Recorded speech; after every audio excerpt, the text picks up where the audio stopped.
Продолжува Пекол Жешкото на исток од температурите и денес афрички. Топлото време, кој како може да го поднесе, така ќе е. Има некој може да поднаса, има некој што тешко диши. Пладнина дојделе околу 1 сат, бегаме дома. После 5 сати излеземе па на поле. Жешкото најдобро се победува со вода, па денес во центарот на Штип беа поделени 5 тони флаширана вода. Ова вода е бесплатна, сите граѓани може да се разгledат, слободно да поминат да земат и веќе интересот е доста голем, како што и сами гледате, значи граѓаните доваѓаат, ја подигаат водата и се разгledуваат во овие жешки моменти. За оние што во пладневните часови се најдоа на улица, ова беше можност за мало освежување. Многу добро, многу паметна работа. У овие критични моменти, освежување, супер.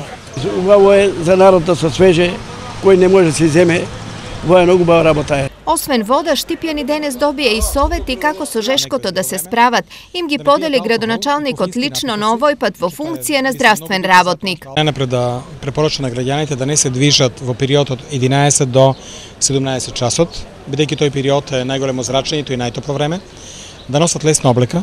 Тоа е многу значајно и битно, да јадат многу лесна храна, значи зеленчукото и овошје да им бидат составителни из храната, додека мрсна храна да остава за некое друго време, да не пијат алкохол и кофински напитоци, значи тоа е, мислам, многу битно затоа што алкохолот уште повеќе ќе ја вложи состојбата и на хроничните болни им препорачувам да си ја примаат терапијата.